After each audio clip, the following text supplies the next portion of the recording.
Estamos en el encuentro número 2 del curso de Ruth Jonás. Y bueno, el segundo que corresponde a Ruth. En mi plan original, en mi cabeza, digamos, Ruth lleva 2 encuentros, o sea que hoy teóricamente lo tenemos que terminar. Ustedes saben que eso no siempre ocurre, así que bueno, a lo mejor nos extendemos un poquito, pero está planeado, los PDF están planeados para que correspondan 2 encuentros a Ruth.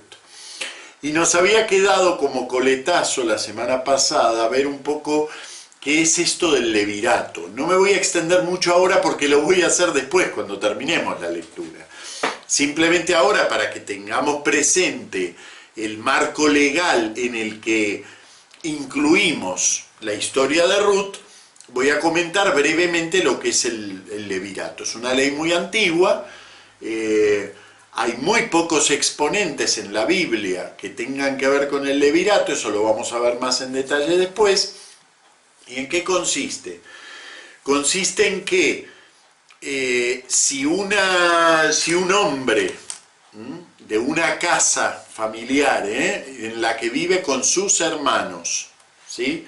Si un hombre muere sin tener descendencia, el hermano siguiente en edad queda obligado a casarse con la viuda, y el primer hijo de esa unión, si es varón, pasa a ser legalmente hijo del hermano muerto. O sea, no es hijo del segundo hermano, sino del primero, del muerto. Por lo tanto, heredero de las propiedades del primero. Se supone que siempre el hermano mayor tiene más propiedades, porque hereda más. Entonces, es el propietario el hijo. Y con eso, la Biblia utiliza una frase para eso que es: edifica la casa del hermano. Ustedes piensen que en la estructura mental del Antiguo Testamento no hay lugar para una resurrección. O sea, la vida, la eternidad de la vida es la continuidad de la familia a lo largo del tiempo. Para nosotros eso es muy raro, porque nosotros nos pensamos primero como individuos y después inherimos en una familia, en una comunidad, en un grupo, pero ante todo somos individuos, nosotros. Pero en la mentalidad más antigua de la Biblia no es así. El ser humano es primero, antes que nada, miembro de una familia, de un clan. Incluso la palabra familia quiere decir al mismo tiempo clan. Emerge desde allí, y por supuesto, sí, no es que desconocen la idea de individuo, pero el individuo se realiza en esa comunidad, en ese grupo, en esa familia. Y por lo tanto, la continuidad de su vida consiste en que él tenga hijos y eso se perpetúe. Por eso son tan cuidadosos con el derecho de propiedad, porque la propiedad pertenece a un núcleo familiar. Y también en los matrimonios, ¿no? Se pueden casar dentro de la misma tribu, pero no se pueden casar entre tribus. ¿Por qué? Porque si no disminuiría el patrimonio total de la tribu. Y el patrimonio total de la tribu no tiene que disminuir, es una familia. Todo el clan es una gran familia. Esto hace que un hombre que muera sin descendencia es como si no tuviera casa en Israel, como si nunca hubiera existido. Entonces, para edificar esa casa, es la formulación que usa la Biblia, está, entre otras cosas, también está el goelato, que ya lo hemos visto la semana pasada, o sea, el rescate de la propiedad. Entre otras cosas está esta ley del levirato. Y precisamente el libro de Ruth se usa como un ejemplo muy curioso de aplicación de la ley del levirato. ¿Y por qué muy curioso? Porque aquí no hay ningún matrimonio entre cuñados, ¿sí? O sea que de levir, nada, de cuñado, nada. Levir quiere decir cuñado en latín. Bueno, después vamos a ver un poquitito eso. Ya lo vamos a ver más en detalle, pero no tiene sentido que lo hable ahora sin leer el texto, porque lo importante aquí es cómo el texto plantea, qué es lo que en el fondo está planteando. Entonces, bueno, Vamos a ver 2 o 3 peculiaridades narrativas más antes de adentrarnos ya en la lectura del texto. Les pongo aquí en la diapositiva 2 del PDF de hoy, que es muy curiosa. Vamos a leer ahora y vamos a ver una cosa curiosa, que es que hay, por supuesto, ya les dije que Ruth no es la protagonista.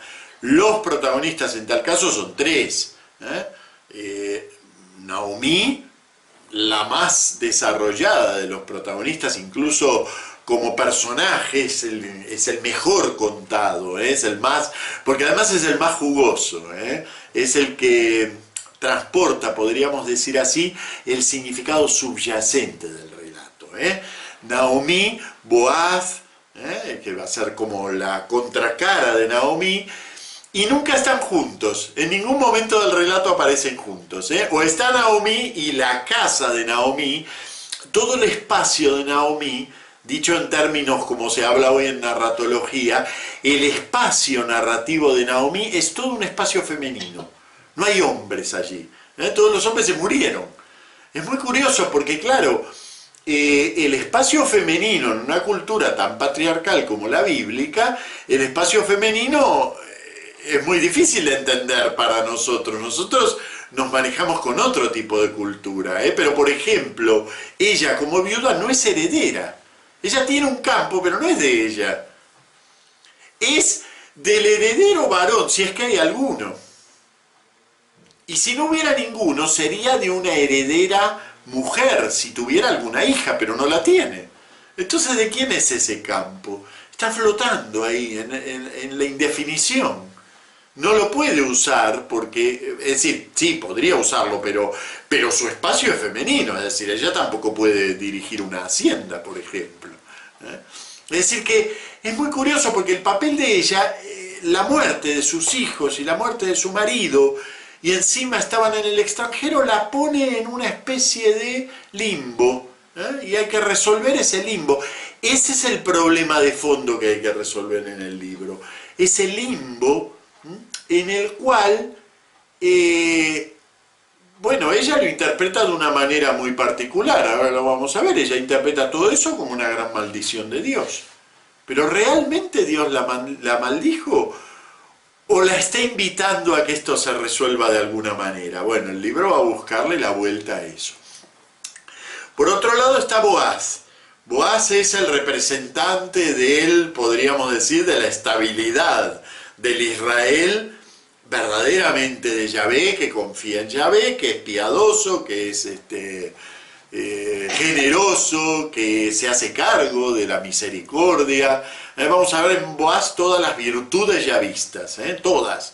Y además su espacio es un mundo muy, digamos, bien estructurado, con sus servidores, con sus trabajadores, sus pobres siguiéndolos. Así que ese mundo, digamos, es el mundo como ideal de Israel. Y esos dos mundos no están juntos nunca, es uno o el otro. ¿Y quién está en el medio? Ruth. Ruth es el personaje bisagra. Ruth sale de la casa de la suegra, va al campo de Boaz. Sale del campo de Boaz, va a casa de la suegra. Y ella va haciendo el puente. Y vamos a ver que lo hace muy bien ese puente. En la escena, que se puede decir en la acción central de la obra, lo hace muy bien. Bueno, en las diapositivas 3 y 4 les resumo un poco el decurso de la narración. Igual como ahora la vamos a leer, yo todo esto lo voy a ir diciendo a medida que leemos, no hace falta que leamos ahora una por una. Cada escena puede hacer alusión a cierto trasfondo religioso, sobre todo algunas de ellas es importante. Esto que mencioné, supónganse, de las viudas que no heredan, es un trasfondo fundamental, porque si no nos preguntaríamos, ¿y cuál es el problema de Naomi? Bueno, está bien, se le murió el marido, se le murieron los hijos, pero ella es dueña de un campo. ¿Por qué cae en la pobreza? ¿Por qué tiene que ir a espigar su nuera?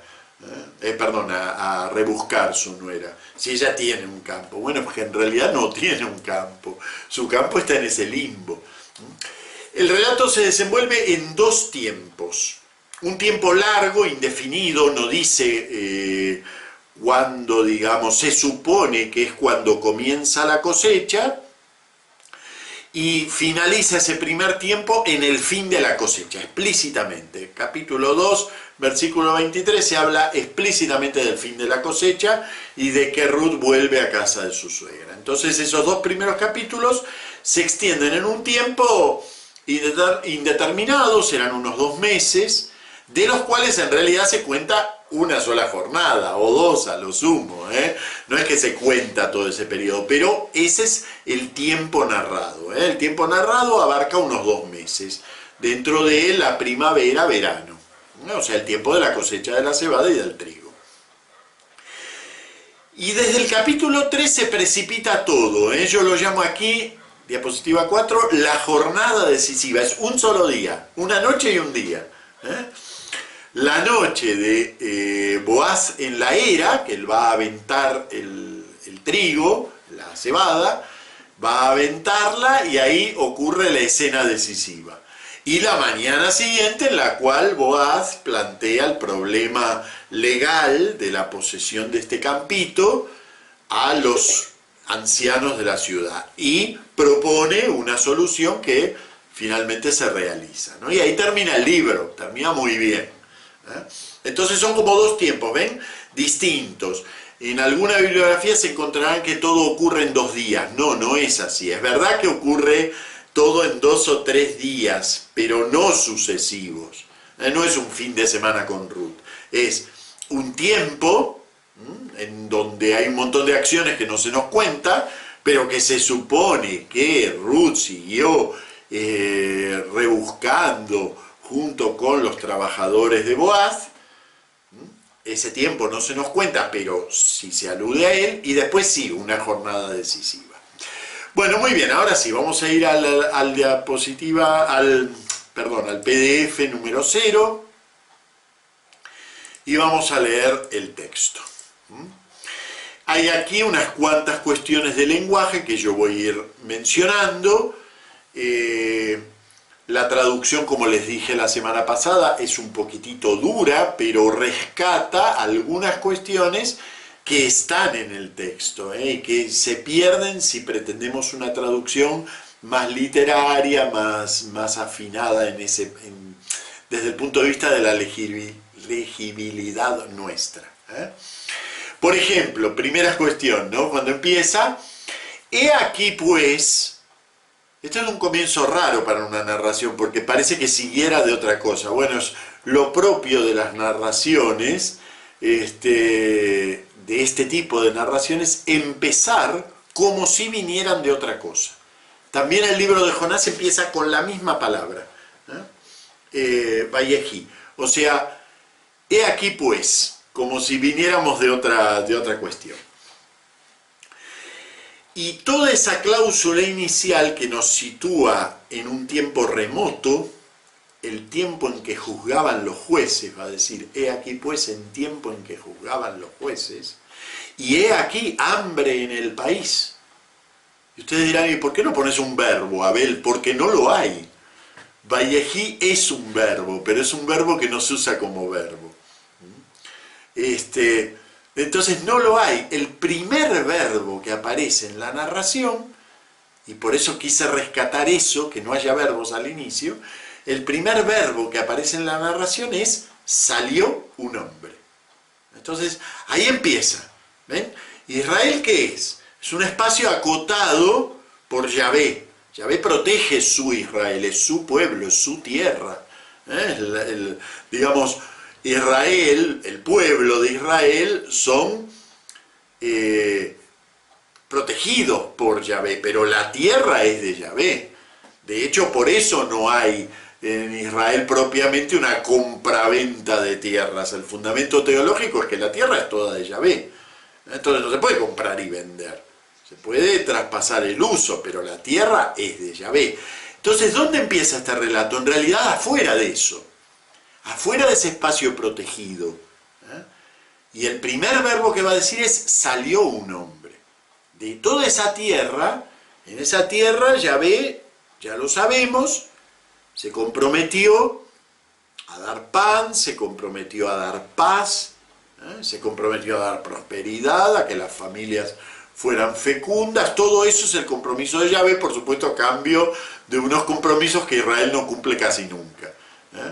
Entonces, todo eso está un poco como mundo de ideas religiosas del texto en esta expresión en tiempo en que juzgaban los jueces.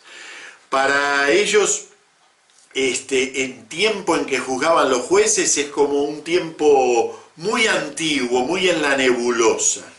Cuando esto se redacta, esta expresión en tiempo en que juzgaban los jueces no se refiere al siglo tal o al siglo cual, sino a la nebulosa de aquellos tiempos en donde, bueno, ocurrían estas cosas, que Yahvé protegía a su tierra, pero que también el tiempo de juzgar los jueces es el tiempo de la infidelidad de Israel, es cuando Israel prueba que no es del todo fiel. Así que hay mucho metido en esta frase.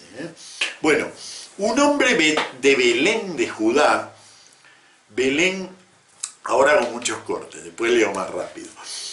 Belén es un nombre compuesto en hebreo, Betlehem, quiere decir casa del pan.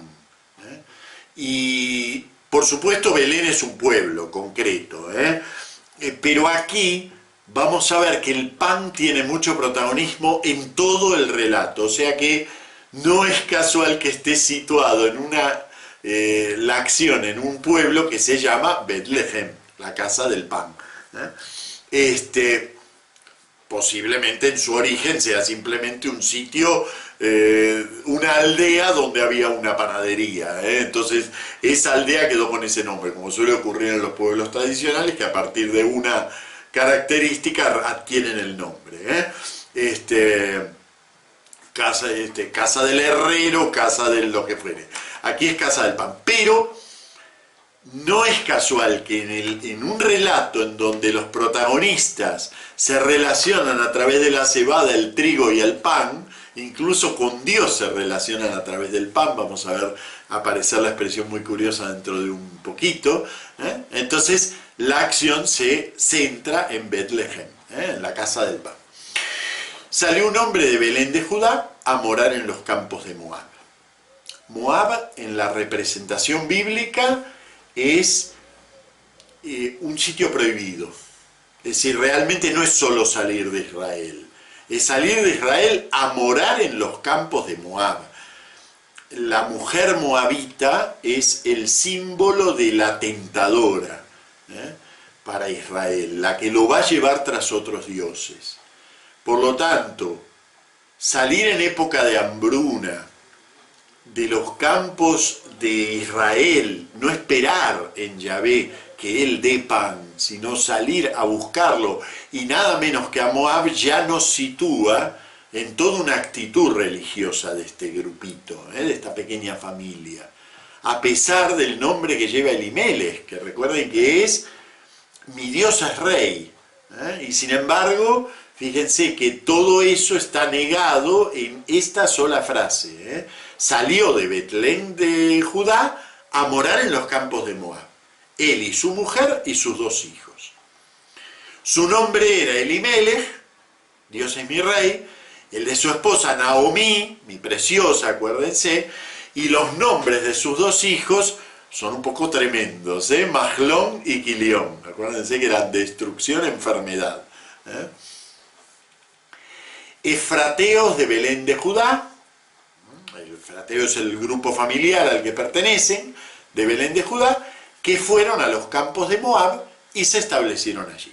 Eso es una inclusión que nos marca que aquí terminó un primer momento.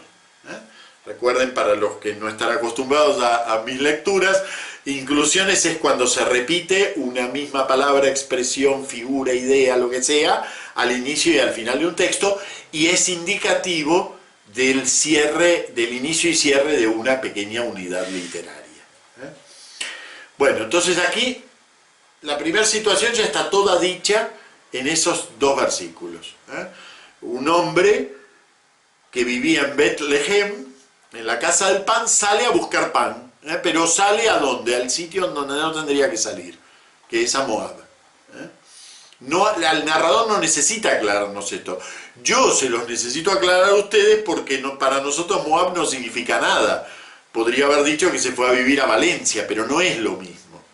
Se fue a vivir nada menos que a Moab. Bueno, ahora van a ocurrir un montón de cosas que en cierta medida, en la mentalidad del lector ideal de este relato, son naturales. ¿Cómo no se va a morir todo y cómo no va a haber tanta tragedia en esa familia si lo primero que hicieron es hacerlo mal? Entonces, murió Elimelech, marido de Naomi, y la dejó con sus 2 hijos. Y todavía no está tan mal la cosa.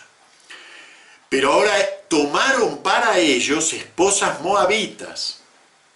Ya que eso ya estamos como en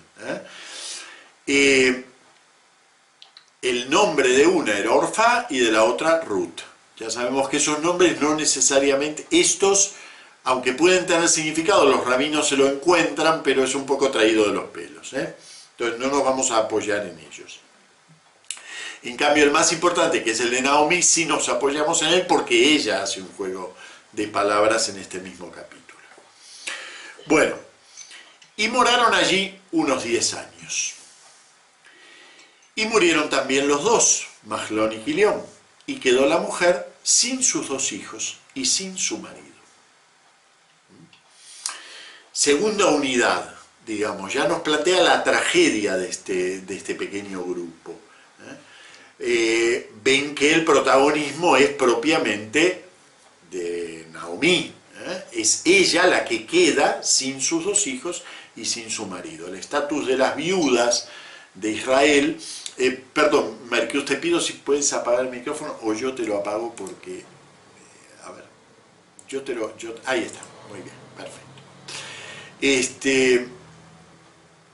Bueno, entonces el estatus de las viudas en Israel era, bueno, muy complicado, porque, como les digo, no heredaban del marido de manera directa. Si había una dote, un moar, en realidad es el nombre técnico, si había un moar, ella puede hacer uso de, o sea, lo recupera como propiedad de ella. Pero aquí el planteo es que han pasado por un tiempo de hambre antes de todo esto que va a mencionar, o sea que lo más probable es que todo eso ya se lo hayan comido. Aunque no plantee explícitamente una situación de pobreza, pero el hecho de que ella sea viuda, no tenga ningún varón y quede un poco a merced, ¿ven? Porque ahora de hecho va a tener que volver a Israel. La situación es realmente negativa. Entonces, y se levantaron ellas y sus nueras y se volvieron de los campos de Moab. Antes salió un hombre, ahora vuelve. Porque oyeron en los campos de Moab que Yahvé visitó a su pueblo para darles pan. Fíjense la expresión, otra vez, por eso les digo que el pan es como un pequeño hilo que va cosiendo todas las escenas, ¿no? Y se fue del sitio, ella, fundamentalmente, se fue del sitio donde residía allí y las 2 nueras con ella. Y se pusieron en camino para volverse a la tierra de Judá. Otra vez, inclusión. Entonces ya terminó todo el planteo inicial. Esto podríamos decir que, aunque propiamente llamamos prólogo a los 2 primeros versículos, pero terminó toda la situación. Ahora viene el primer diálogo. Los diálogos son fundamentales en este relato. Y dijo a Naomi a sus 2 nueras. Fíjense lo linda la estructura de lo que dice Naomi. Se va a repetir 3 veces el verbo volver. Y en esas 3 veces va a ir como un increyendo. Dijo Naomi a sus 2 mujeres, a sus 2 nueras. Id, volved cada mujer a casa de su madre. Expresión es rarísima, no se usa nunca esta expresión, volver a casa de su madre. Cuando la mujer queda viuda, vuelve a casa de su padre, no de su madre. Y la expresión es casa de tu padre. Es verdad que físicamente vuelve a la tienda de su madre. En un planteo nómade de la cultura, las mujeres viven en unas tiendas y los hombres en otras, ¿no? Entonces, literalmente vuelve a casa de su madre, pero no es casa de su madre, porque la casa es siempre de un padre, no es nunca una casa de una madre. ¿Por qué usa esta expresión? Bueno, refuerza esta idea, y va a seguir reforzándose esto a lo largo del relato, refuerza esta idea de que el espacio de Naomi es un espacio sin hombres. Posiblemente ella tampoco tiene padre, por eso ella cae en esta pobreza de la que no se habla nunca, pero se da por supuesta. Entonces, la propuesta de ella es que vuelvan a la casa de su madre. Es un espacio, ven, sin hombres. Aquí no está la protección.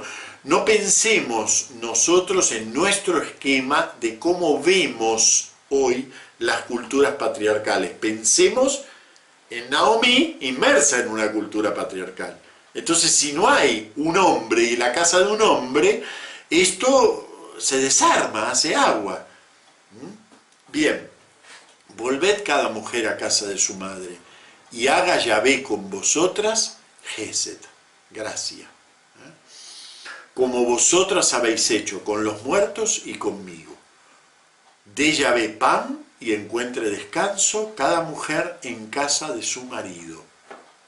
Y aquí ya las está como pateando de la familia, Y las besó, y elevaron sus voces y lloraron, y le decían, iremos contigo a tu pueblo. Mas dijo Naomi, volved hijas, ¿para qué venir conmigo? Segundo volved, volved hijas, ¿para qué venir conmigo? ¿Tendré hijos en el vientre de nuevo para que lleguen a ser vuestros esposos? Ven, aquí sí hay una alusión al levirato. Nada más que es una alusión que nos plantea, por un lado, la existencia de esa ley, que ella podría tener otros hijos, y esos hijos tendrían la obligación de casarse con las nueras, etcétera, etcétera. Pero la plantea como una condición imposible. Aunque no sabemos la edad de Naomi, pero por esto y por lo que ocurre al final, da la impresión de que Naomi ya no tiene probabilidad de ser madre de nuevo. Entonces, volved hijas, id, porque yo ya soy vieja para un hombre. Pienso, tengo en una noche esperanza de un hombre y de engendrar hijos, es decir, ¿me podría ocurrir que si me caso en esa misma noche engendro hijos, los hijos crecen y se casan? No, eso es un imposible. ¿Tengo en una noche esperanza de un hombre y de engendrar hijos? ¿Y acaso vosotras esperaréis a que crezcan y quedaréis sin casar o sin conseguir un hombre? ¿Sí? ¿No? La preocupación en la que gira el mundo de estas mujeres es esa, conseguir otra vez una casa donde haya un hombre. ¿Ven por qué entonces la expresión esa, volved a casa de vuestras madres? Porque ese es el problema de este mundo, que es un mundo donde no hay lo que le da estabilidad, que es la casa de un hombre. No, hijas mías, mi amargura es más honda que la vuestra, porque está sobre mí la mano de Yahvé.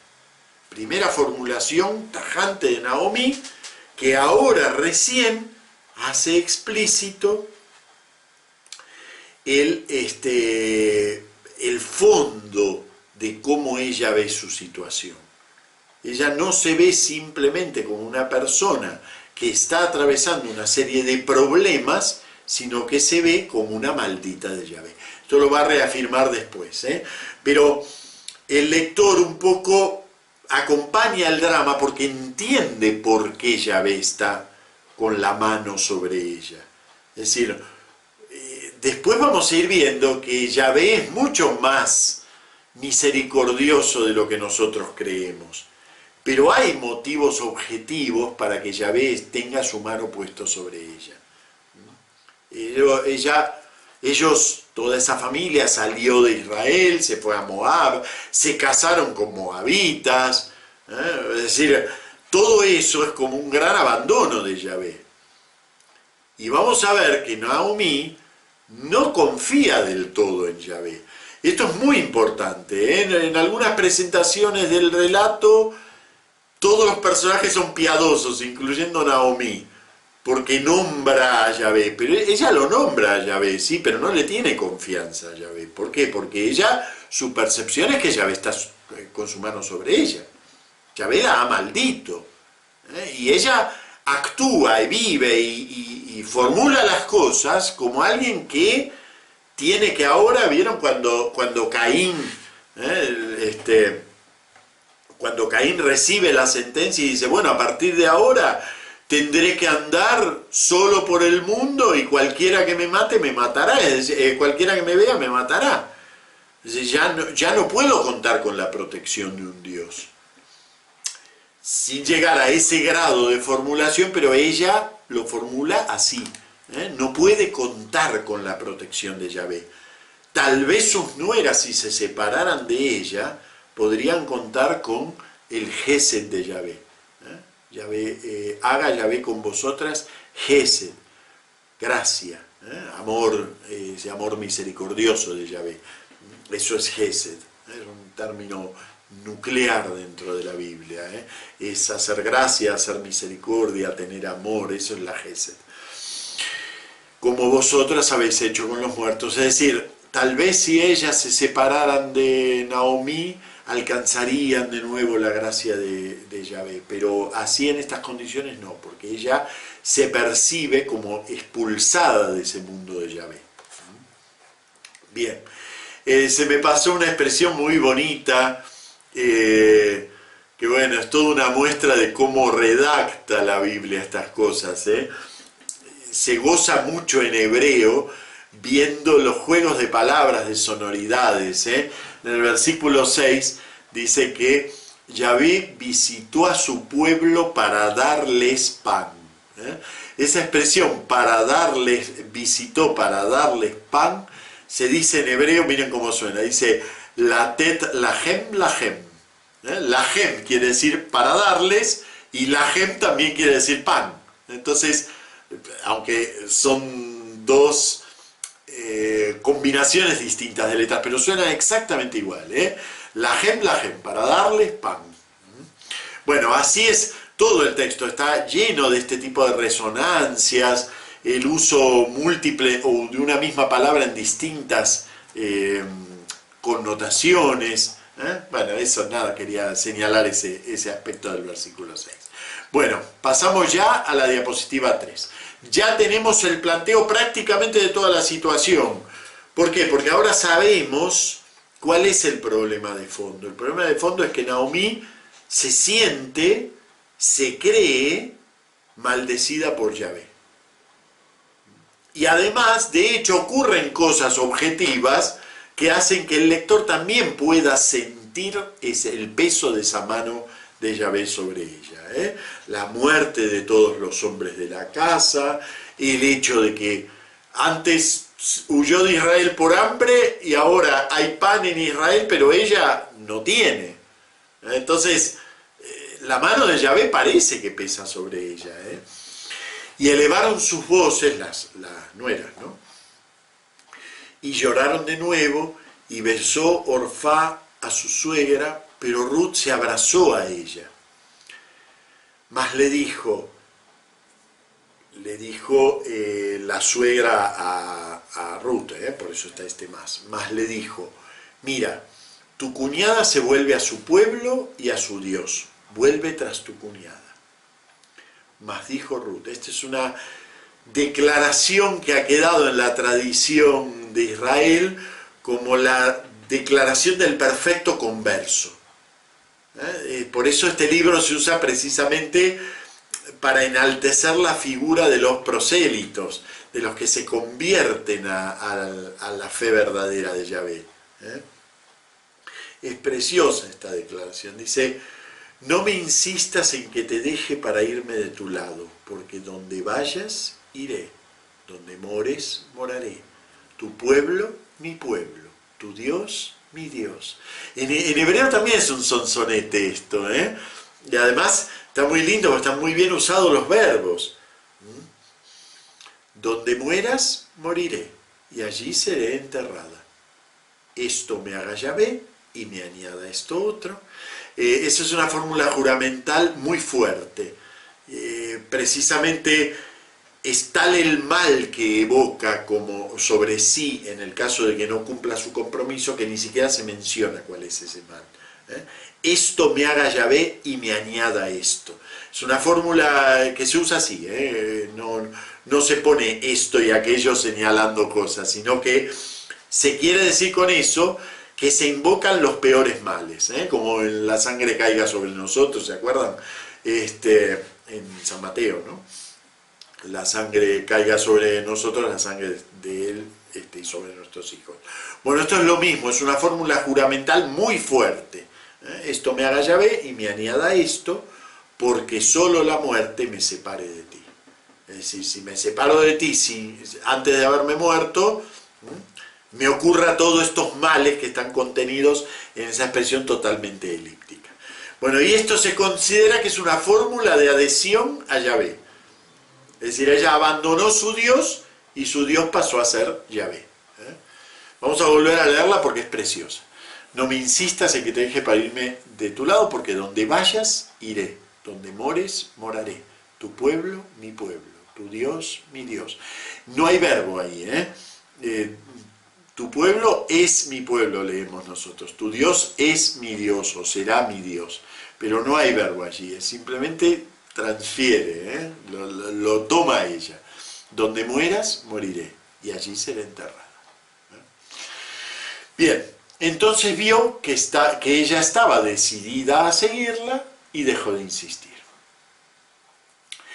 Les recuerdo lo que les mencioné la semana pasada, que le da todavía mucha más fuerza a todo esto, y que es que el verbo en hebreo tiene género. Entonces todos estos verbos están en femenino. Así que el espacio es femenino, no hay hombres. Pero además todo está expresado en femenino.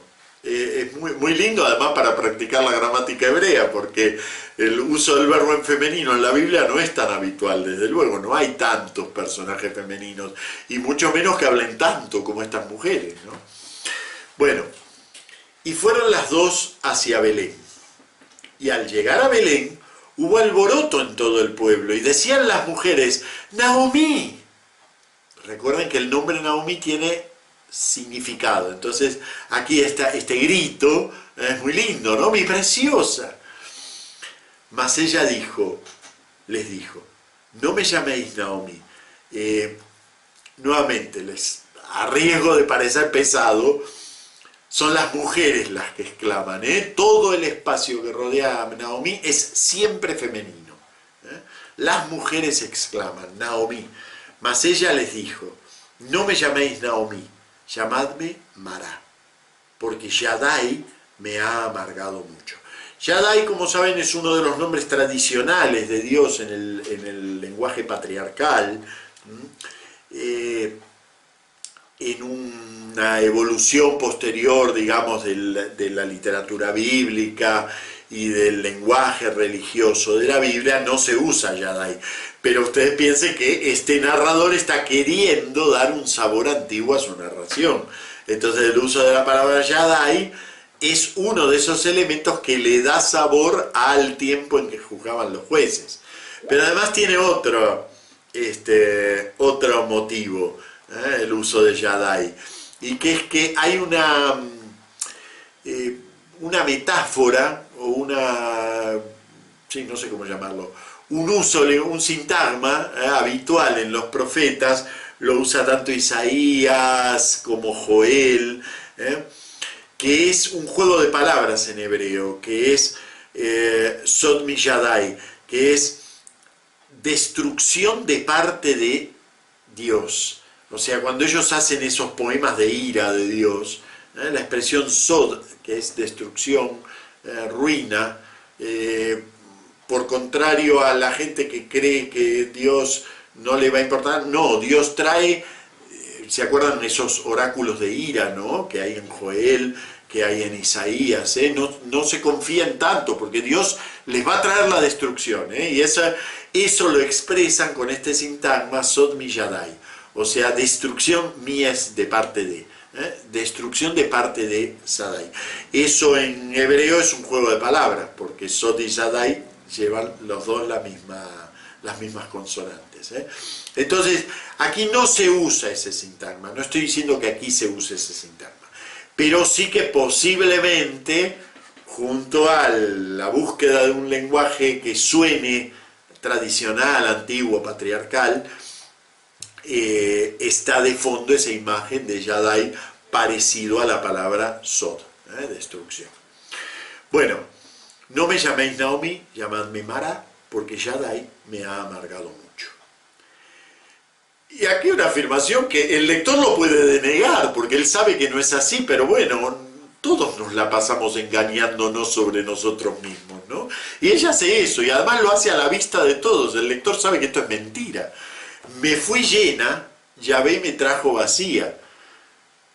Ni se fue llena porque se fue corriendo por el hambre, ni la trajo Yahvé. O sea, todo esto es una interpretación que ella hace de su vida, que luego va a estar negada por Yahvé, porque Yahvé va a actuar de una manera totalmente distinta a lo que ella espera. La mano de Yahvé no está realmente sobre ella, pero ella está convencidísima. Y si no lo estuviera, no entenderíamos por qué luego, en la trama central, ella obra como obra. Sí, me pone aquí Alex, muy en la onda retribucionista, es verdad. Es decir, esa representación que se hace, muchas veces el espíritu religioso está en la Biblia, pero no es algo específicamente bíblico. Esto lo mencioné muchas veces, cómo el espíritu religioso se representa que si hace algo malo, Yahvé le va a traer algo malo, Dios le va a traer algo malo, ¿no? En un día de esos días de furia que nos levantamos, como en la película de, no me acuerdo ahora, pero bueno, un día de furia, que uno se levanta y todo le va mal, ¿no? Y entonces, claro, llega la noche y todo te fue mal y lo primero que uno se le ocurre no es qué fatalidad, todo me fue mal, sino qué habré hecho para que todo me vaya mal, ¿no? Ese es como el retribucionismo interior que todos llevamos adentro, incluso los muy racionalistas que vivimos ahora, llevamos ese mismo como espíritu de retribucionista, ¿no? Algo, el mal que me ocurre, fatídico, tiene que ser respuesta a algo que yo he hecho. Entonces, bueno, ella actúa en su vida, claro, ven la frase que usamos muchas veces, ¿no? Ese rosario, ¿no? Tal persona no se merece lo que le ocurre. ¿Y quién se merece, no? Me acuerdo una vez, hace muchos años, en Buenos Aires había muerto un actor muy querido por la gente, ¿no? Muy querido, de estos muy populares. Y entonces uno de los periódicos así de estos súper populares de allá, que se llama Crónica, tituló ¿por qué él y no otro? Como si cualquier otro hubiera sido mejor que se muriera en un accidente, ¿no? Bueno, ven, esas son expresiones de esa especie de retribucionismo implícito que tenemos, ¿no? Que a veces aflora en contextos de lo más insospechado. Bueno, lo que le pasa a esta mujer, ven, ella toda su vida la interpreta desde esa maldición que ella cree tener de parte de Yahvé. La mano de Yahvé está sobre mí. Eso no quiere decir que no sea creyente, ¿eh? Ella es creyente, de hecho invoca a Yahvé. Y de hecho, en un determinado momento, ella ve asomar la bendición de Yahvé. Por eso es muy lindo, porque en realidad ella se resiste a ver la obra que Yahvé realmente está haciendo en su vida. Y le está ocurriendo, ya vamos a ver que le está ocurriendo. Y sin embargo, tiene cierta resistencia. ¿Por qué? Porque la interpretación básica que ella hace de su vida, ya la dijo en el versículo 13, ¿no? La mano de Yahvé está sobre mí.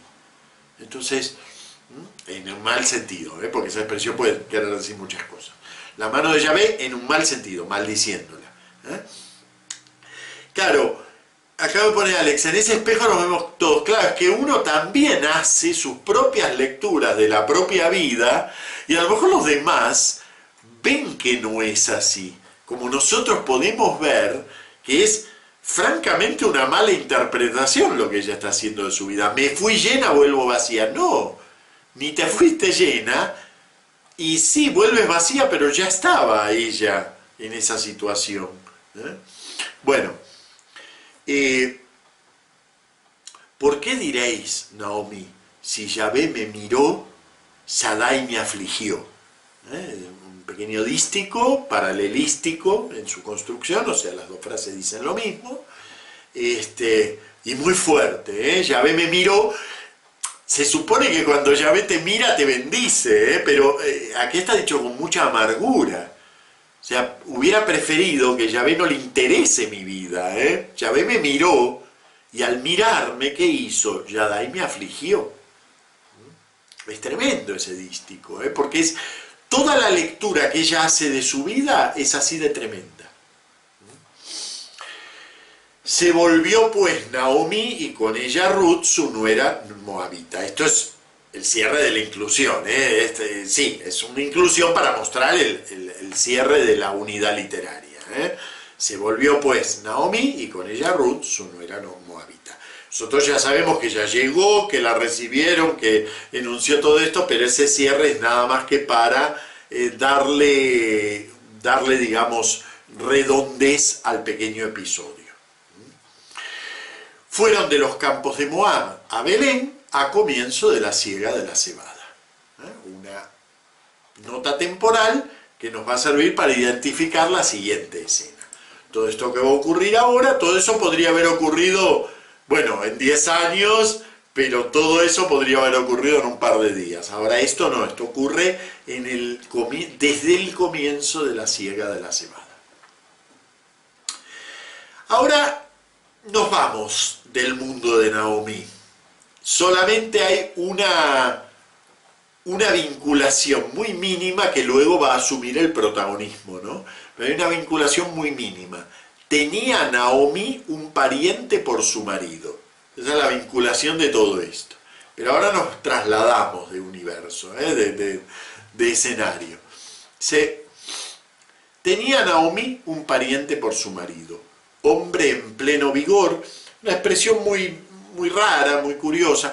El libro de Ruth está lleno de expresiones curiosas, raras, idiomáticamente raras.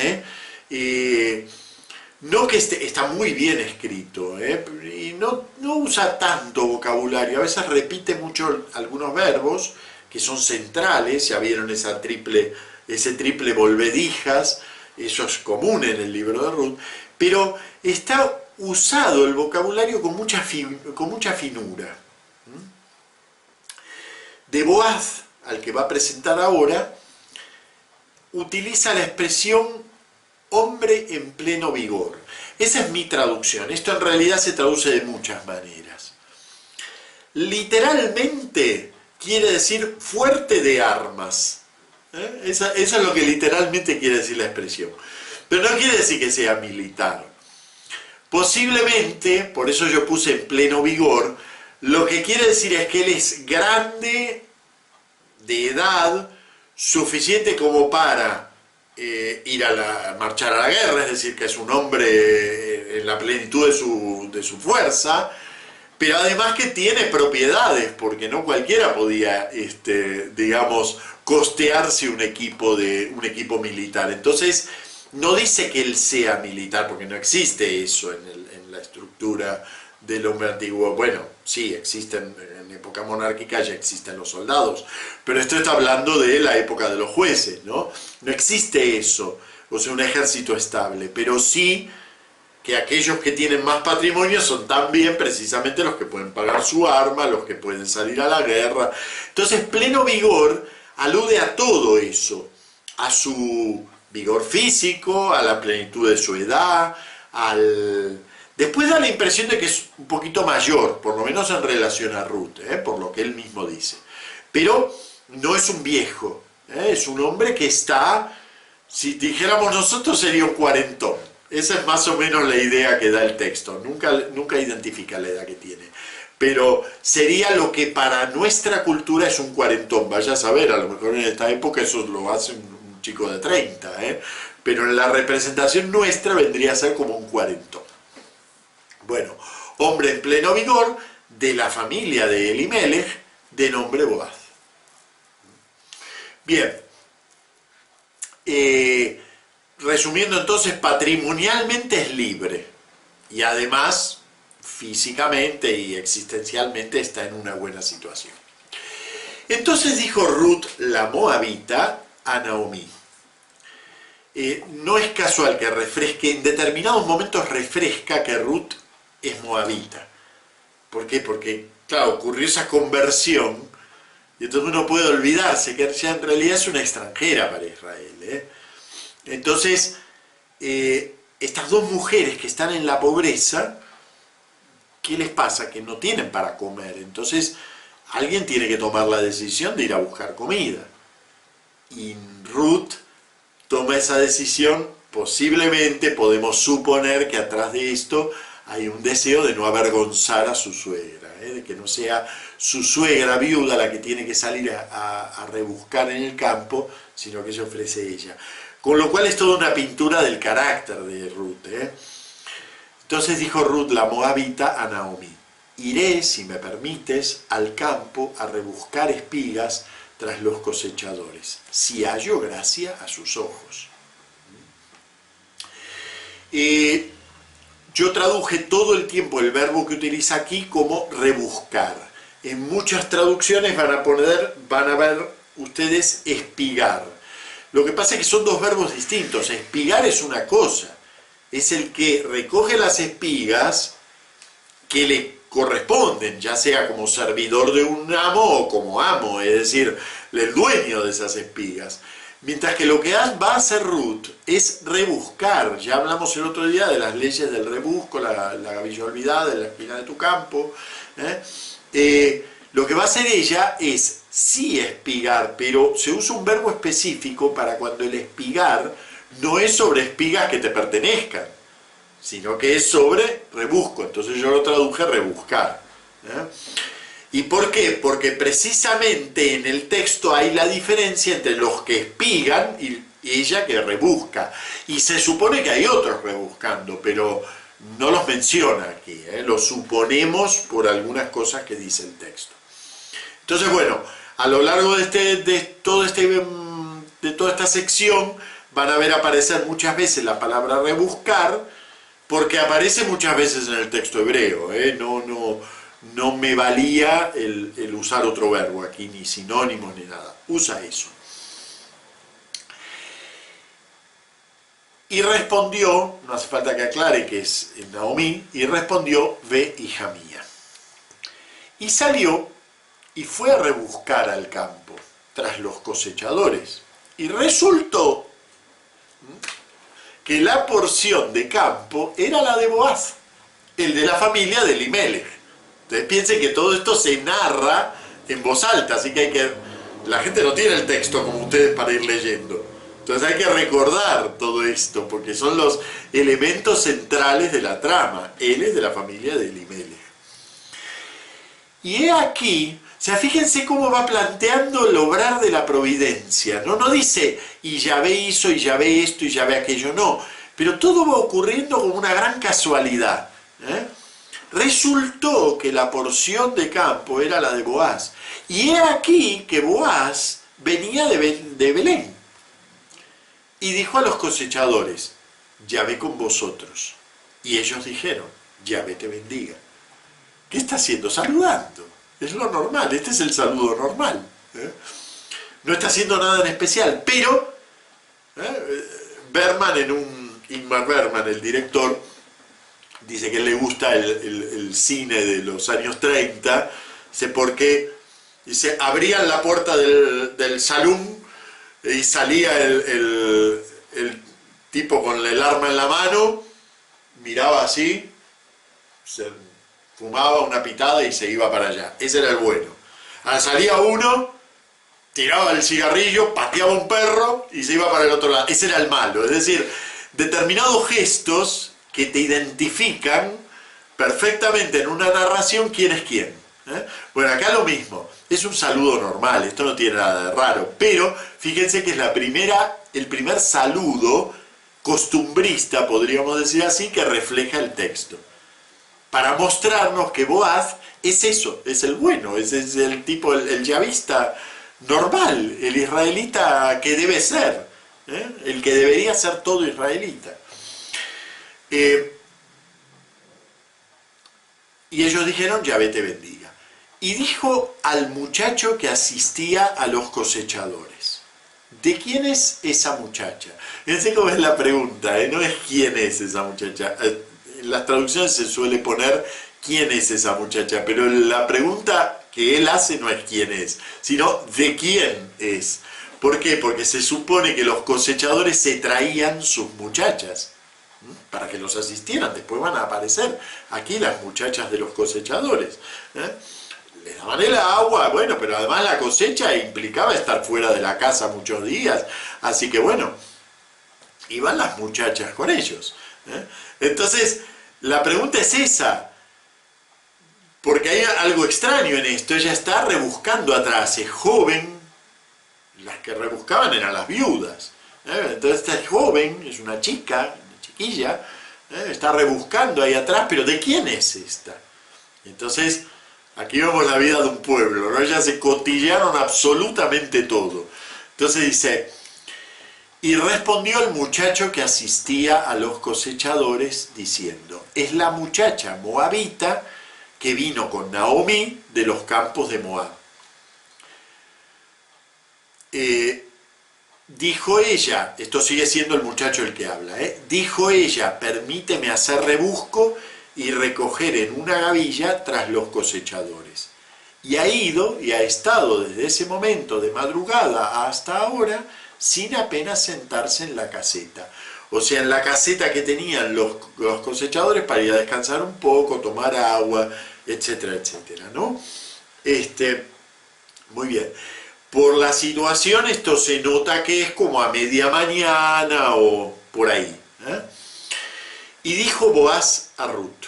O sea que ya tienen calado el personaje, ya saben todo lo que le pasó, todo. Es un cotilleo total como puede pasar en cualquier pueblo pequeño, ¿no? Y dijo Boaz a Ruth, ¿me atiendes, hija mía? No vayas de rebusco a otro campo, ni te apartes de aquí. Así te quedarás con las muchachas. Mira, el campo que ellos van segando, mira el campo que ellos van segando y ve tras ellas, tras las muchachas. Dejó ordenado a los muchachos que no la toquen. Estoy leyendo mal. Dejo ordenado a los muchachos que no te toquen. Y si tienes sed, vas al bote y ellos sacarán agua. Me olvidé de cerrar las comillas, que ahí corresponde un cierre de comillas. Ahí terminó la frase de Boaz. ¿Qué es esto? ¿Se enamoró de repente, flechazo, amor a primera vista? No, es un buen chavista. Es un hombre, es decir, todo esto al lector del libro no le suena todavía a novela romántica. Ahora sí va a ir apareciendo, de a poquito. Pero no le suena a novela romántica. Es una chica jovencita, perfectamente podría tener algún mal momento con cualquiera de los muchachos y no sería juzgado, o sea, no pasaría nada si a ella le hacen algo. Entonces, el patrón la toma bajo su protección, ¿sí? No la incorpora a los suyos, sino que le dice, bueno, puedes seguir haciendo rebusco, pero en vez de ir a otro campo que puede ser peligroso, quédate aquí. O sea que todavía no hay romance ni nada, Ahora ya va a ir despuntando algo en el próximo párrafo, pero esto no es un planteo romántico todavía, Simplemente él la toma como jefe de toda esta cuadra y como dueño de estos campos, la toma bajo su protección y le permite ir a hacer rebusco. Evidentemente estamos hablando de un propietario importante, Esto no es un campito, esto es un campo grande, hay muchos trabajando, esto va a tardar mucho tiempo. Bien, entonces cayó ella sobre su rostro y se postró en tierra y le dijo, ¿cómo es que he hallado gracia a tus ojos como para darme reconocimiento? Yo, una desconocida. Qué hermosa la frase, ¿eh? Darme reconocimiento a mí, que soy una desconocida.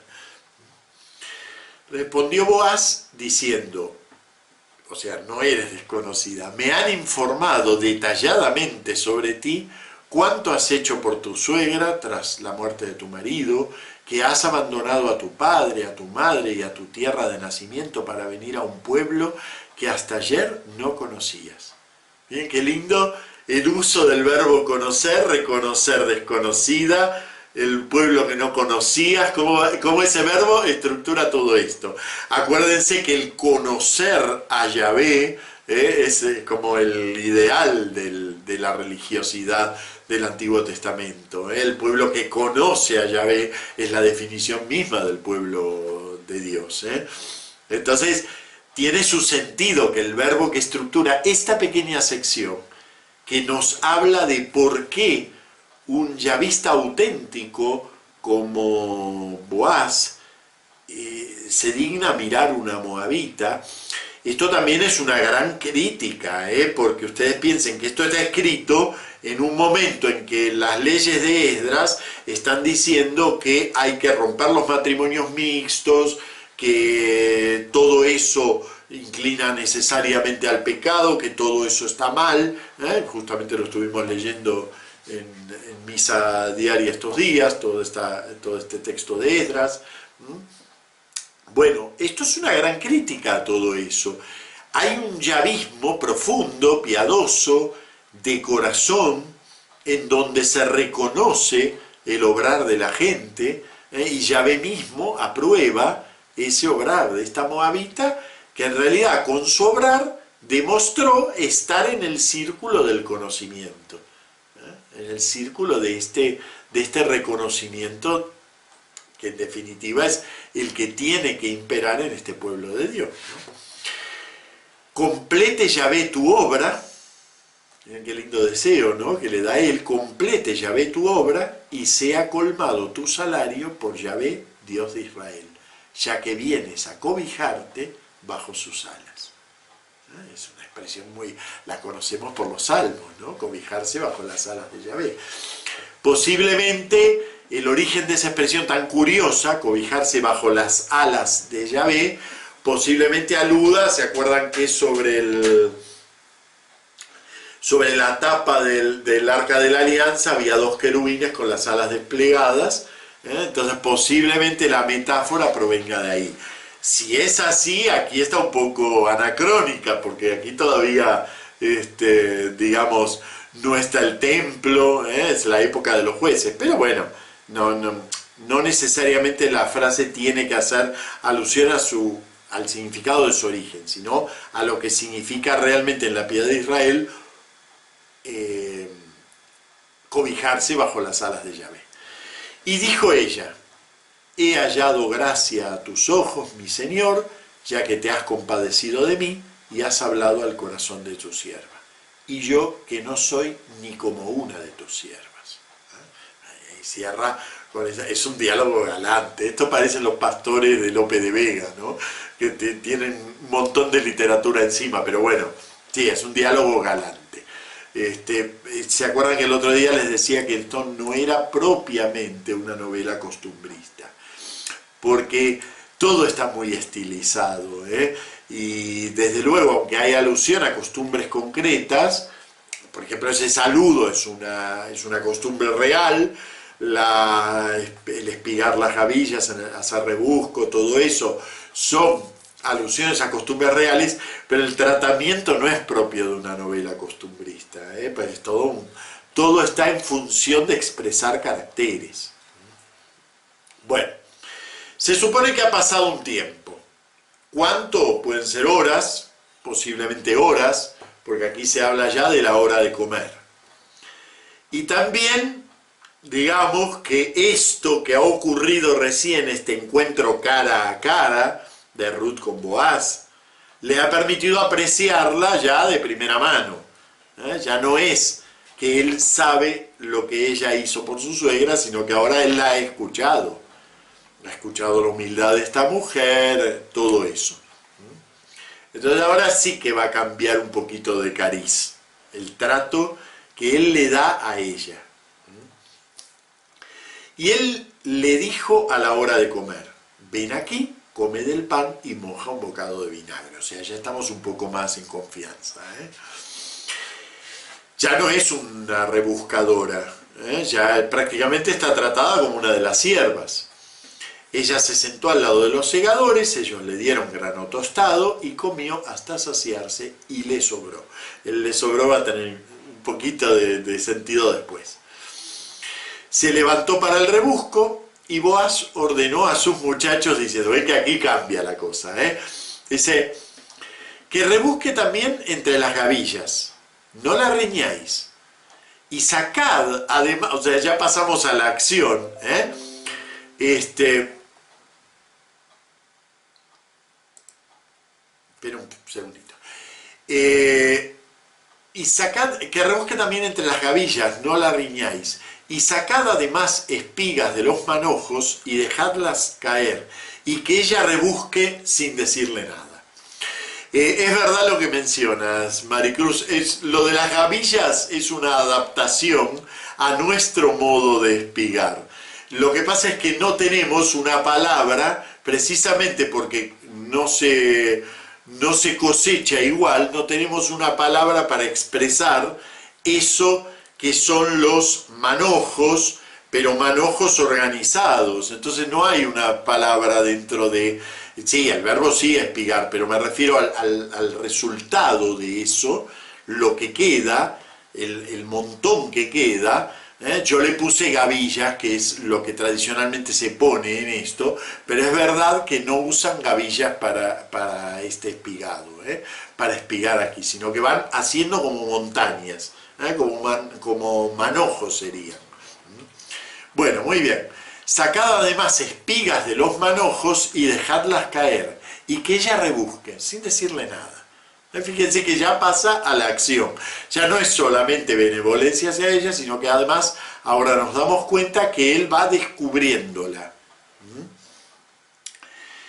Y rebuscó en el campo hasta el atardecer, y desgranó lo que había recogido, y había como un efá de cebada. Un efá es bastante, son unos 45 litros de cebada, bastante. La cargó y fue al pueblo, y mostró a su suegra lo que había rebuscado fuera, y se lo dio, así como lo que le había sobrado de la comida. Por eso le dije que tenía su pequeña importancia esto de que comió y le sobró, que no era solo una expresión, digamos, de exageración, sino que ella le da todo a su suegra, todo lo que trajo. Y le dijo a su suegra, bueno, aquí terminó otro episodio, ¿no? El episodio del espigado, del rebusco, y ahora viene un pequeño episodio en la casa de la suegra, que es muy lindo, es muy lindo. Le dijo a su suegra, ¿dónde has estado rebuscando hoy? ¿Y qué has hecho? Bendito sea el que se ha fijado en ti. Claro, semejante cantidad no es lo normal de un rebusco, Y ella contó a su suegra lo que había hecho con él, y le dijo, el hombre con el que había estado ese día se llama Boaz. Y dijo Naomí a su nuera, sea bendito Yahvé que no rehusó su piedad para con los vivos y los muertos. Y añadió, el hombre es pariente nuestro, de nuestros rescatadores. Y añadió Ruth la moabita, también me dijo, continúa con mis muchachos hasta que se acabe toda la cosecha. Y Naomí dijo a Ruth su nuera, es bueno, hija mía, que vayas con las jóvenes y no que se encuentren contigo en otro campo, o sea, que no le haga el desplante, ¿no? Lo más importante para mí de este diálogo es que Naomí tuvo la oportunidad de ver, casi de tocar, la buena acción de Yahvé. Ustedes vieron que ella no es una persona que niegue la bendición de Yahvé, no, pero no llega a darse cuenta cómo eso la toca a ella. Ese es el punto. Ese es tan propio de la psicología de Naomí. Por eso les decía la semana pasada que el personaje de Naomi es un personaje que dentro de este relato es la única que tiene una psicología compleja. Porque no es que ella ve la mano mala de Yahvé sobre ella y entonces todo está mal, sino que ella llega casi a tocar la misericordia de Yahvé, pero no descubre cómo eso la afecta a ella, cómo eso la va a tocar a ella. Y en esto nos damos cuenta, ¿ven? Ella ve que todo se conjugó, mira, justo alguien te miró con gracia, mira, justo era nuestro pariente rescatador. Pero todo eso no la hace dar el paso que debería dar, y que es pasar a confiar en Yahvé. Eso la va a llevar a hacer lo que va a hacer en la siguiente escena, ¿no? Que es tratar de hacer sus propios caminos, y no los caminos de Yahvé.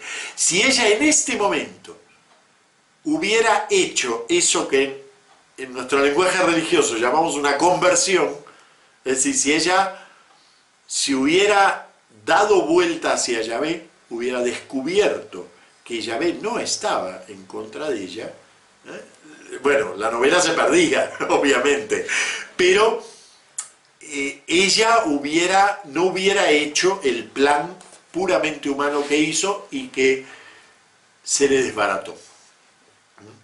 Bueno, y Naomi dijo a Ruth, su nuera, es bueno, hija mía, que vayas con las jóvenes y no que se encuentren contigo en otro campo. Y se juntó a las criadas de Boaz e hizo rebusco hasta acabar la siega de la cebada y la siega del trigo, y se fue a vivir con su suegra. O sea, terminado todo esto, volvió a casa de su suegra. Con ese se fue a vivir a lo de su suegra, lo que hace en realidad es completar otra escena. Y ahora viene, yo creo que es la escena fundamental, o una de las dos escenas fundamentales. Una está protagonizada por por Naomi, la otra está protagonizada por Boaz, y en el medio está Ruth. Y era lo que les decía, ¿no? Que Ruth hace como el puente entre las dos. Esta escena, que además ocupa incluso hasta físicamente el centro de la obra, es realmente la escena central, pero es compleja, son dos acciones. Ahora vamos a ver la acción de Naomi. La acción de Naomi es un plan de salvación, podríamos decir. Incluso hasta en cierto modo muy altruista, porque ella no piensa en sí misma, piensa en su nuera. Y le dijo a Naomi, su suegra, hija mía, ¿no te tengo que procurar para ti un descanso, algo que te sea bueno? Es decir, no es mi responsabilidad, eres como mi hija. Eres mi responsabilidad, entonces, ¿no tengo yo que procurarte un lugar para ti? Ya empezamos mal, es decir, en realidad, ella si hubiera captado, como les dije recién, si hubiera captado el espíritu de lo que ocurrió en la escena anterior, se daría cuenta que Yahvé les está abriendo caminos. Pero en lugar de eso, ella dice, no, vamos a hacer un plan. ¿Acaso no es Boaz? Estas son preguntas retóricas, ¿no? Es una forma muy de la Biblia de hablar. A veces traducimos todo esto en lenguaje llano, pero son preguntas. ¿Acaso no es Boaz nuestro pariente y has estado con sus criadas? O sea, ¿no nos podemos aprovechar de esta situación? ¿No tenemos nada para hacer aquí?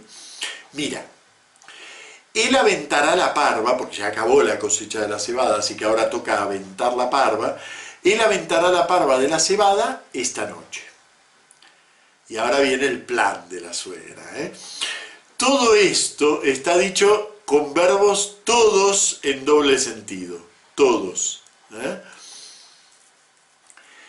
Lávate, úngete, ponte un vestido. Aquí es muy lindo porque de esto realmente yo no me había dado cuenta. El que se da cuenta de esto es el exégeta que hace la lectura literaria en el cuaderno bíblico. Pero lo retomo porque me parece muy bien explicado.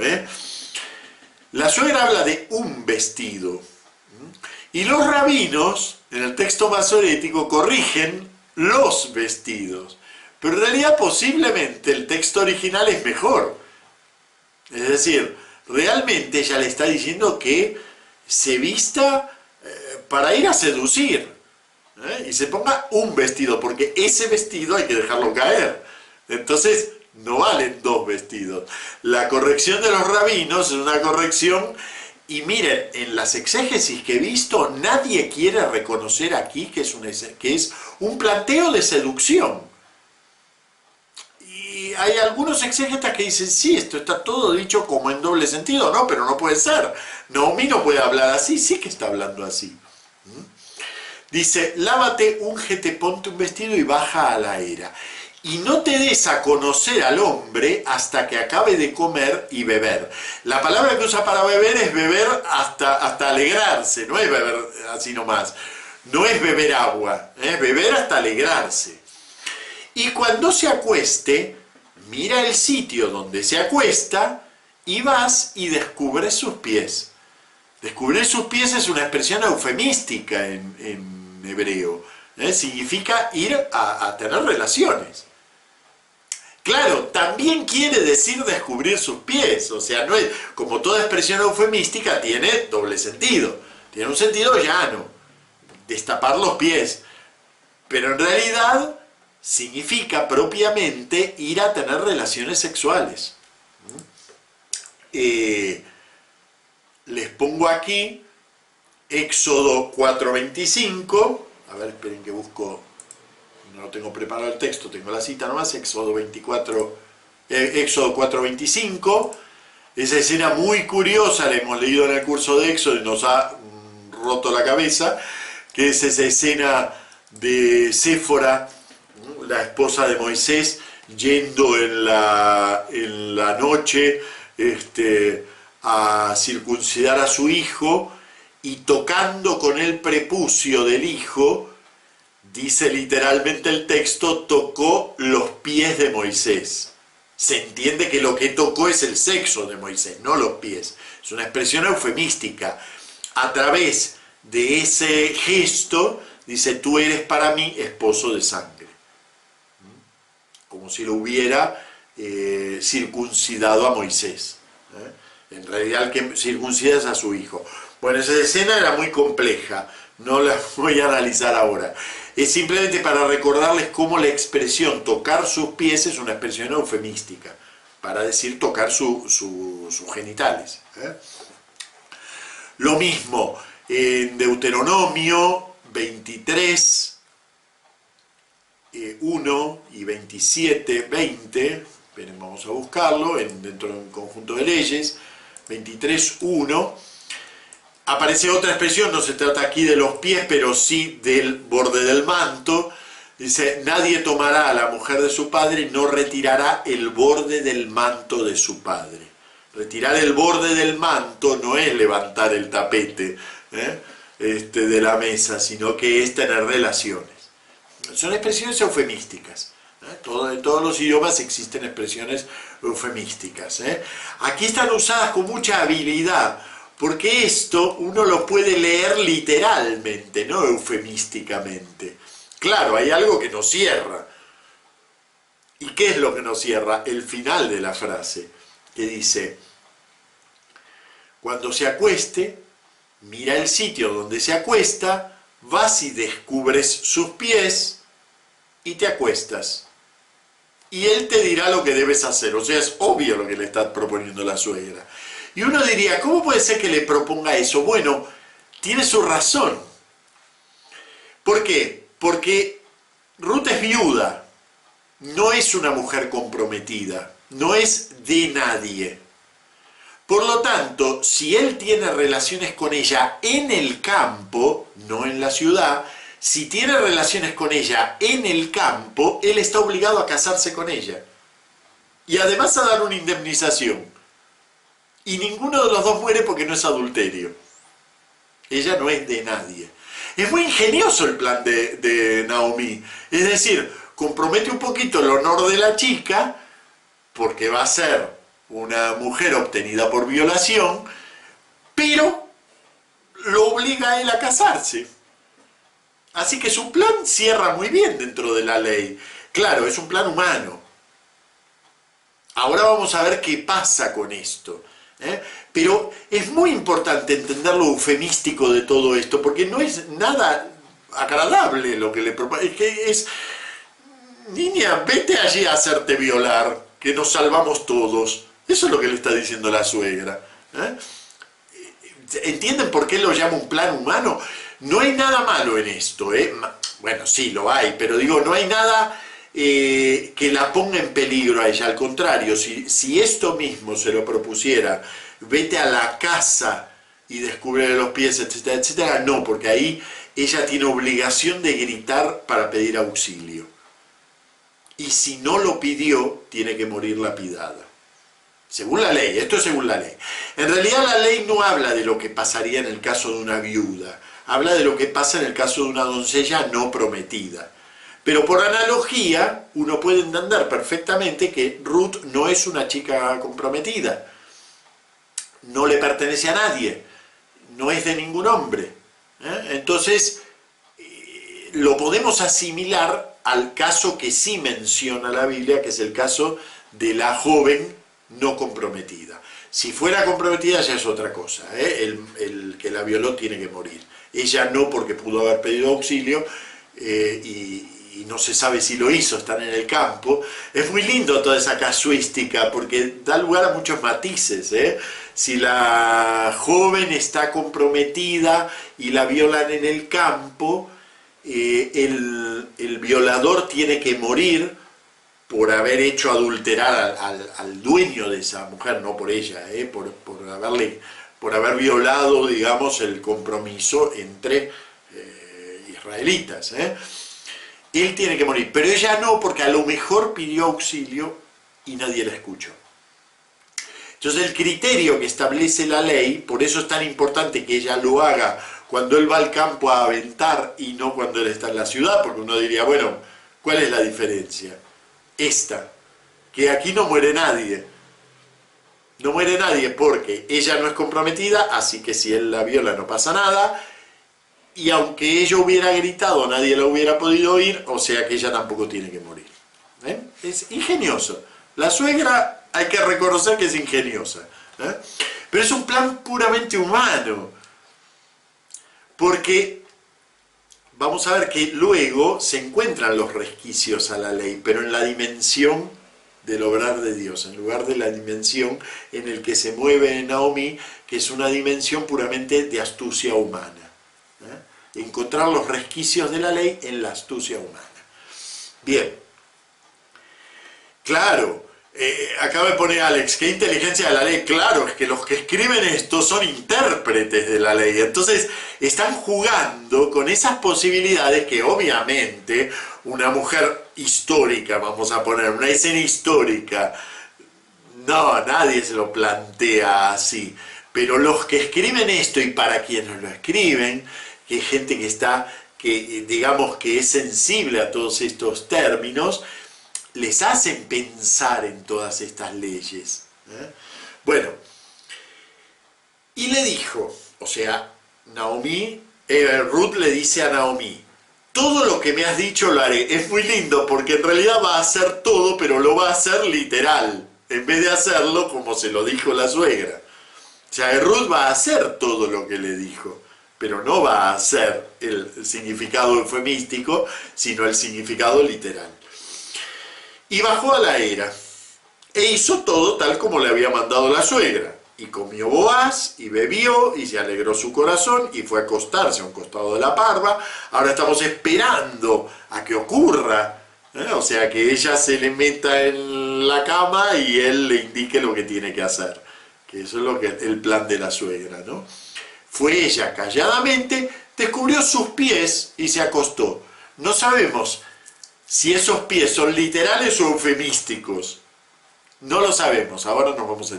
Claro, como yo estoy anticipando, entonces ustedes sí lo saben, pero el relato tiene mucho suspenso porque no sabemos qué es lo que está haciendo. En medio de la noche, el hombre se sobresaltó. O sea, que no pasó nada. Eso es lo que importa, que no pasó lo que la suegra quería. Se destapó y vio a la mujer acostada a sus pies. Esto me imagino que a los lectores originales les causaría mucha gracia, Porque recién ahora se desvela que en realidad no ocurrió lo que la suegra había dicho.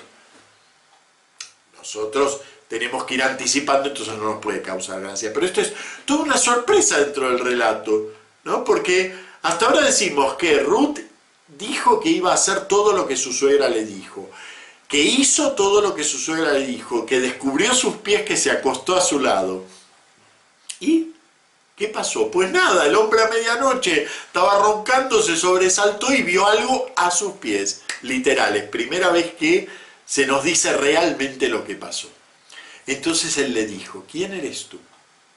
Ella dijo, soy Ruth, tu sierva, extiende el borde de tu manto sobre tu sierva, porque eres su rescatador.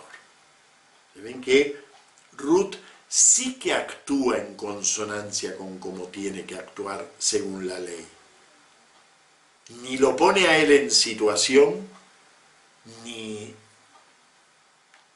le pide que haga algo con ella. Le pide que la tome por esposa, pero no le forzó la situación como pretendía Naomi. Y él dijo, bendita tú de Yahvé, hija mía, has obrado en tu piedad aún mejor en lo postrero que al principio, pues no anduviste tras jóvenes, ni pobres, ni ricos. Así que ahora, hija mía, nada temas, haré por ti cuanto digas, porque sabe toda la puerta de la ciudad que tú eres una mujer virtuosa. Es decir, él la va a respetar y además va a favorecer eso, y va a cumplir con lo que le pide. Mas ahora, es verdad que yo soy pariente rescatador, pero también hay un pariente rescatador más cercano que yo. Pasa la noche y mañana, si él te rescata, bien, rescata. Mas si no desea rescatarte, te rescataré yo. Vive Yahvé, acuéstate hasta el amanecer. Vive Yahvé es una expresión juramental, pero que además en boca de alguien piadoso, que se sabe contener, está en medio del campo. No pasaba nada si la violaba, O sea que todo esto, digamos, no lo lean desde nuestra comprensión de las cosas, porque ahí lo arruinamos. ¿Qué es lo que se hace en la exégesis cuando no lo leen desde nuestra comprensión? Entonces parece como una monstruosidad. No, no es una monstruosidad lo que le planteó la suegra, pero es un camino torcido, es un camino que deja la providencia de Yahvé al margen, quiere asegurarse que él va a ser el marido. Entonces deja la providencia de Yahvé al margen. Mientras que Ruth ha obrado, Ruth que es la moabita, ha obrado con piedad, ha obrado dejándolo a él, que realmente obre según la ley, y sin ningún tipo de, digamos, de intención torcida. Entonces, ya que vuelve la expresión acostarse a los pies, ya usada no en sentido eufemístico, ¿no? Sino usada en sentido directo. Entonces se acostó ella a sus pies hasta el amanecer y se levantó antes que un hombre pudiera reconocer a su amigo. Y dijo él que no se sepa que esta mujer ha venido a la era.